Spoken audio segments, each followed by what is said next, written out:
Hi everyone, welcome back to English Fab, where learning English is practical, useful, and fab. One common challenge many English learners face is describing sounds clearly and naturally. It can be difficult to find the right words to explain whether something is loud, quiet, echoing, or faint. We often experience different sounds in daily life, but expressing those in English can feel tricky. In today's lesson, we'll guide you through a natural conversation, key phrases, and useful vocabulary related to sound and volume. You'll also get practical tips on how to describe sounds naturally in English and express yourself more clearly in various situations. If you find English difficult, don't worry. You can translate the subtitles into English and your own language like this. Check the description below for extra details. Are you ready? Let's get started.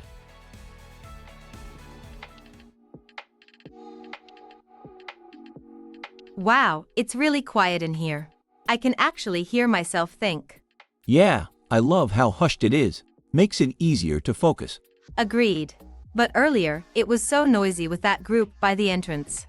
Oh, I know. Their loud laughter was almost deafening. I'm surprised the librarian didn't say anything. Right?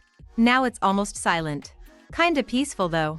Yeah, but I swear, I can still hear a faint whispering from that corner. Oh yeah, someone's probably helping with homework.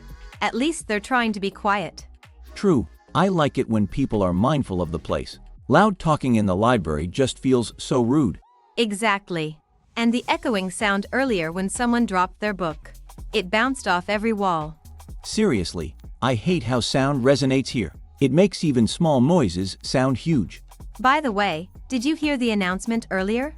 The speaker was so loud, it felt like it shook the whole room. Yeah, that was a bit too much. It almost broke the silence. Honestly, I prefer a steady, quiet atmosphere like this. Same. By the way, do you remember the cafe we went to last week? It was so noisy I couldn't even hear my own thoughts.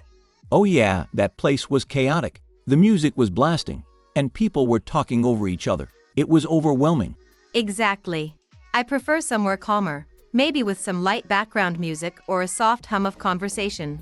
Me too. Somewhere not too silent, but definitely not deafening. Just the right balance.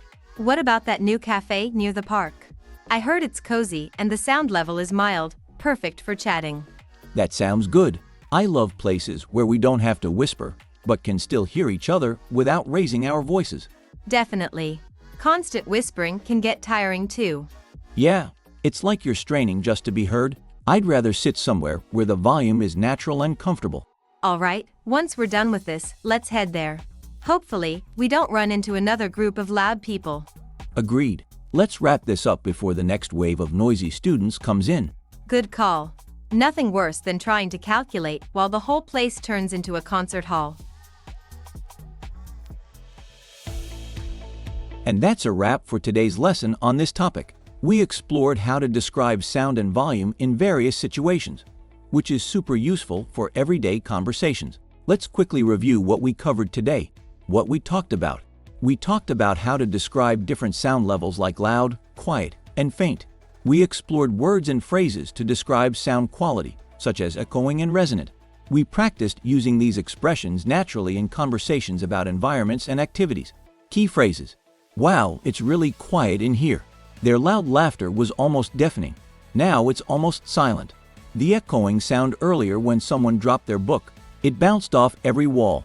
The speaker was so loud, it felt like it shook the whole room. The music was blasting, and people were talking over each other. I prefer a steady, quiet atmosphere like this. Somewhere not too silent, but definitely not deafening.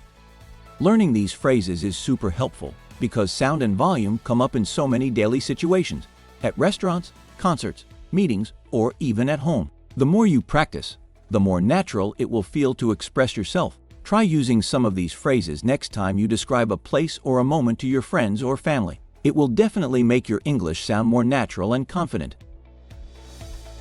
Okay, thanks for watching today's lesson on English Fab. I hope you found these English tips useful and feel more confident. Remember, practice makes perfect, so try using these phrases in your daily conversations. If you enjoyed this video, don't forget to give it a thumbs up, share it with your friends, and subscribe for more Fab English lessons. Until next time, keep practicing and stay Fab.